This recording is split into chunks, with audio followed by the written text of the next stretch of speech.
Welcome to breadboarding. This is video 13 in the breadboard video controller series of the Nanocomp 6809 breadboard computer. In this part 1, what I'm going to be doing is introducing the design of the 320 by 200 256 color graphics mode, and we're going to be also looking at modifying the board so it can switch between character-based high-res mode and 256 color mode without having to do reconfiguration of the breadboard. So this is my video controller plan that I shared from the beginning, and what we're going to be doing now is step 7, which is our 256 color medium resolution graphics. And what I'm also going to do is at the same time make it configurable between our earlier mode, so that's the character mode where we have 16 foreground, 16 background colors with 25 or 30 lines times 80 characters. The 25 line mode is 400 pixels deep on the screen, which runs at 70 hertz. The 30 lines is 480 pixels deep on the screen and runs at 60 hertz. In the previous video we saw for step 6 in the plan the 640 by 480 2 color graphics mode and getting a lunar lander game running on that. By combining steps 7 and 8 it should make things simpler, because we'll be able to check that the character-based and high-res graphics modes are working first before we start to enable the 256 color graphics. So why do we want to do the 320 by 200 256 color graphics? Well, this particular mode, when VGA was introduced, is known as mode 13, which is actually hexadecimal 13. It's actually 19 decimal. Now, most DOS games use this resolution, and to test this, what I'm going to do is to use the original Doom title page. Now, unfortunately, you can't run Doom on this breadboard computer because the Motorola 6809 is really not fast enough. Doom needed a minimum of an Intel 486 with 4 megabytes of RAM, and we don't have nearly enough CPU or RAM to be able to do that. The image that I'm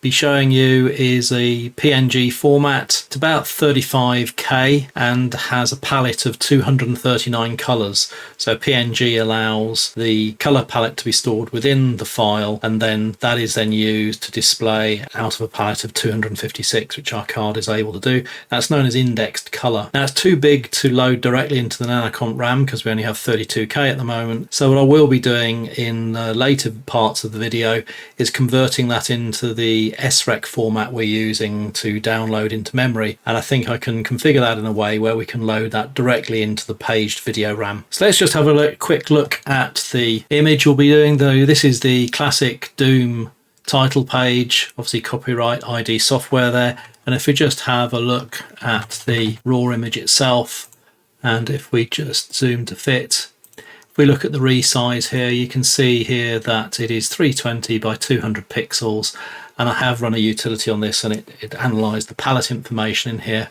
which is how I know that it has the number of colours that I said it's got. So this is the image we're going to try and load into the Nanocomp to test out our 256 colour and the colour palette, which the colour palette should allow us to have up to 262,000 colours, but we can only choose 256 at the time. So for this mode, we're going to be continuing to use the fast video RAM that we used in the high-res graphics modes. This is two 32K single port chips. They're very fast, 15 nanosecond access time.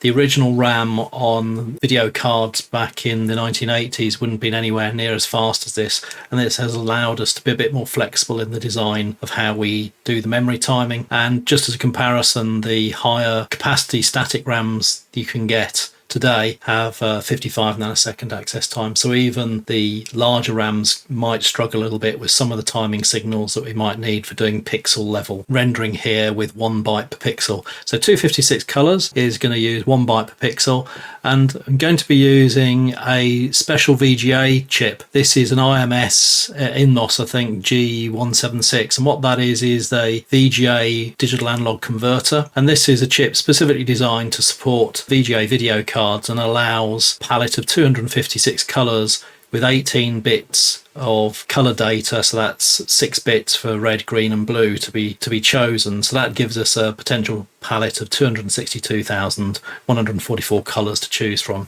So we just have a quick look at the data sheet for that. So this is the INMOS INMOS G176. The part I have, I think, is capable of doing a 40 megahertz pixel clock, so if we want to increase this from VGA up to Super VGA, then this part should be capable of doing this. And you can see here that it's basically got a memory array of 256 entries, 18 bits wide, which allows us to have 6 bits for each of the colours red, green, blue. It requires a constant current voltage reference to be able to do the digital to analog conversion, and we also, in addition to feeding in the pixel data on P0 to P7, there's also a CPU interface. We can set up the colour maps for the palette information, and it has 4 addresses, so it's going to make use of the A0 and A1 address lines. It does have more the Intel style of controlling read and write, so we're going to need to create some read and write signals based on the Motorola read write and E signals to generate these. But this chip will allow us to get very good VGA color reasonably straightforward. This is a 24-pin chip, so it's quite straightforward to actually plug into the Nanocomp board. So to do 320 by 200 pixels, we're going to need 64,000 bytes, and we can do that using our paged video memory.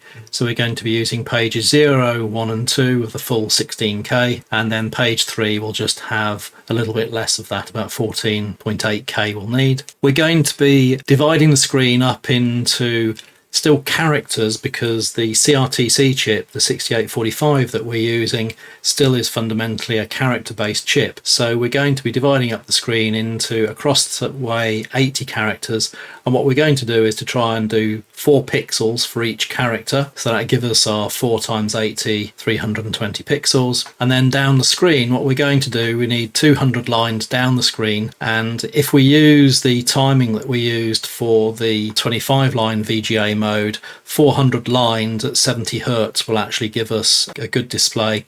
And in fact, what we're going to be doing here is we're going to be defining 4 raster lines per character row, but in fact we're going to ignore RA0. So that effectively means that the memory addresses for the pixel data will only change on the RA1 signal. So effectively means the 400 lines will only be 200 lines, but the actual timing will be the similar to what we had for the 70 Hertz mode. So as I said, the defining the character height of 4 raster lines gives us 50 character rows on our screen, and the 4 pixels per character, what we're going to do is to use the dot clock divided by 4 and divided by 8, and these are known as the QB and QC signals that we've had on our PLD, and we're going to be using those for the first 2 lowest bits of the video address. So what that means is for each individual character, we can actually break that down into 4 individual pixels and give 4 different memory addresses for 1 address for each character.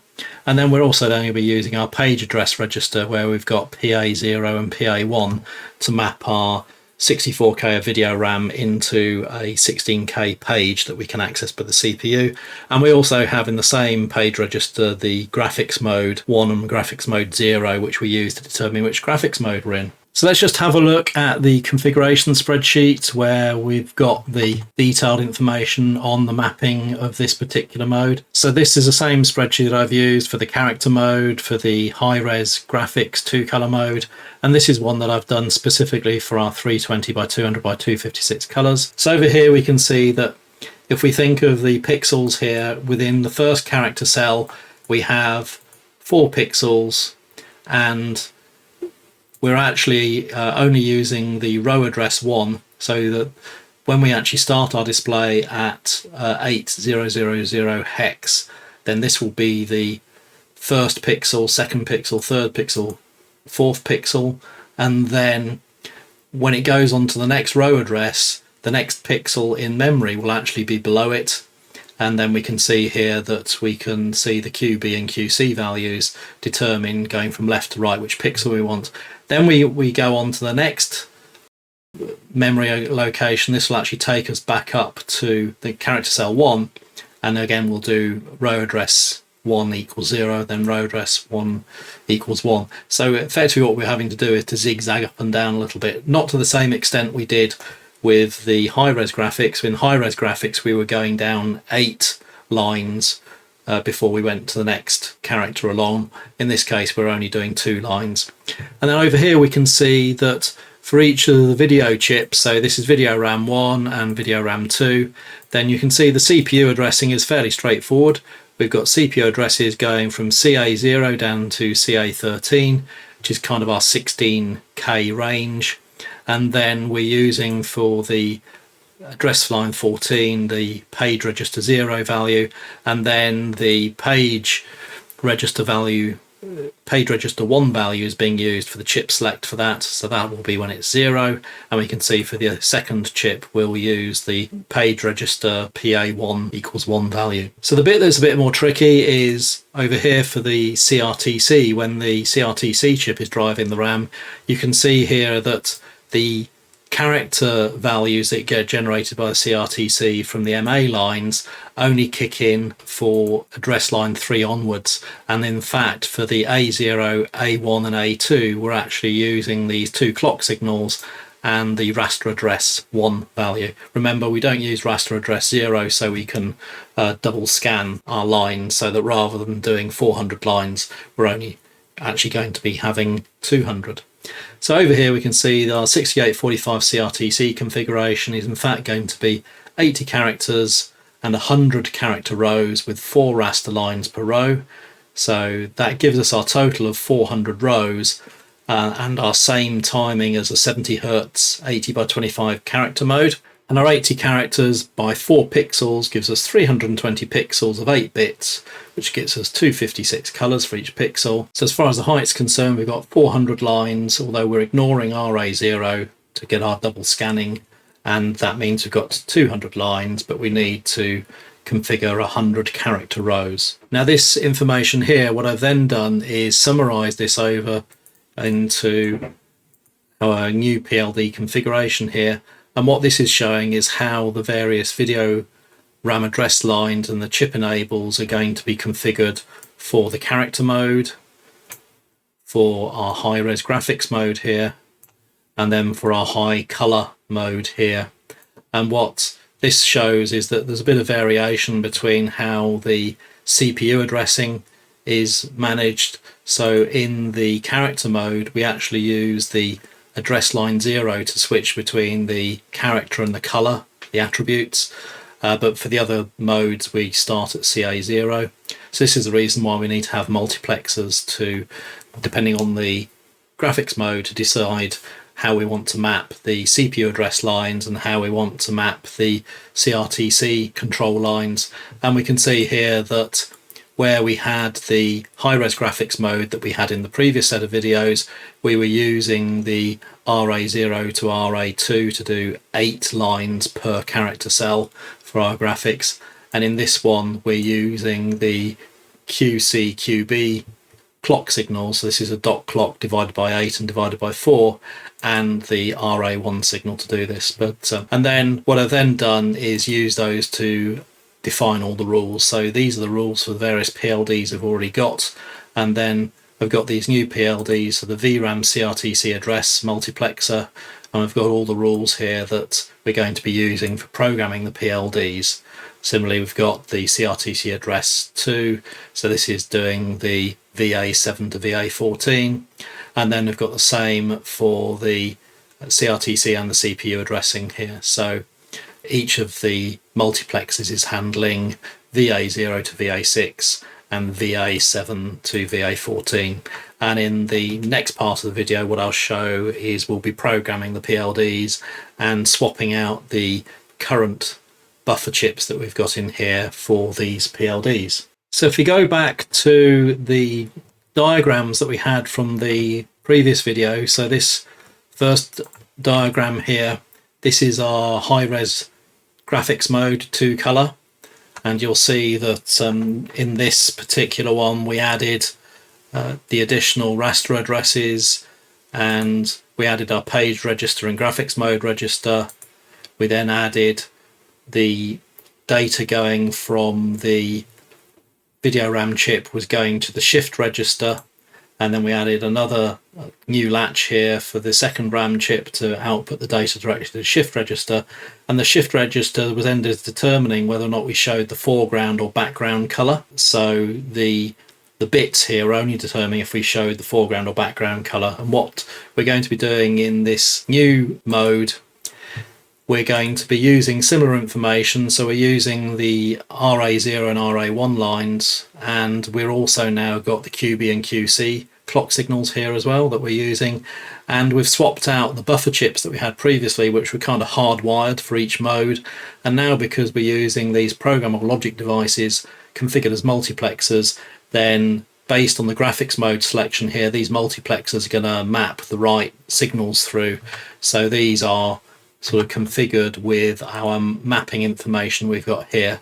So this mapping information here for our various video RAM addresses to these signals is highlighted over here, and basically what this is being used to work out how to do this. So it's quite tricky. I won't go through it in detail. It's not particularly exciting. The other thing I was going to show is just how the pixel map works. So what I was explaining in the previous one is that the first 4 pixels will go from 800 to 8003, but then we'll go a line down to do 8004, and then when we get to 8008 it basically goes up here. So when we're drawing and mapping the pixel data, we're going to be sort of zigzagging up and down like this until we get to the last line there, then we go back down to here. So it does make the mapping of the addresses from the XY coordinates a little bit more tricky, but it's no more than what we had to do with our pixel map for the high-res graphics mode, which we can see here we were doing this in blocks of 8 rather than blocks of 2. What we've got here is this is the basics of the circuit as it was in the high-res 2-color mode. I have taken out the logic chips around here so we can see the new ones. So what we're going to do here is we've added a new latch here to allow us to actually feed the output from this video RAM chip 1 directly into the video digital analog converter. We kind of had something able to do this so that we were able to send the data into the color register previously, so this one didn't need to be added. And then what we're doing then is we're taking the output from the video RAM there, our 256 color graphic pixel information, we're then feeding that into a new multiplexer. So the previous multiplexer we had was fairly simple, just switch between foreground and background color. And although we don't use the shift register in this particular graphics mode, but if we want to be compatible with the high-res graphics and the character-based graphics mode, then we need to be able to switch between a foreground and background color depending on the foreground background signal, if it's a 1 or a 0. When we're doing the 256 color mode, then in fact the graphics mode feeding into this will mean that it just passes the 256 color pixel information straight through into our digital analog converter chip. And this just shows that the signals going into here are going to control the values in the palette that this requires. We should probably change the colors here because it's not actually color information here. This probably should all be the same color because it's providing an 8-bit value to choose from the color palette here. And what this also shows is that we need to be able to address the video DAC to be able to set up the palette information and to be able to query the palette information. And then this also has a display enable signal for blanking the video output. So what I'm going to be doing first of all is focusing on getting the character mode and the high-res graphics mode to work first of all, which is mainly going to be swapping out the buffers that we had here with these multiplexers. And then once we've got that working and we can verify that we've got the Tetris game and the Lunar Lander game working in character mode and graphics mode, what I'll then do is to swap out the foreground background multiplexer and the video DAC here. And we also need to provide a constant current source here for the digital analog converter to work here. And then hopefully that will allow us to be able to switch between all 3 modes without having to do any hardware configuration at all. And then hopefully by that point in time we'll be pretty much completed the graphics card as far as what I wanted. So if you don't want to miss out on future videos, please hit subscribe, and if you found it interesting, please hit like. What I'll be doing in the next part is programming the PLDs and swapping those out on the board and checking to see if we can get our character mode and high-res graphics mode working with software configuration, and see if we can still run the Tetris and Lunar Lander games. Thanks for watching.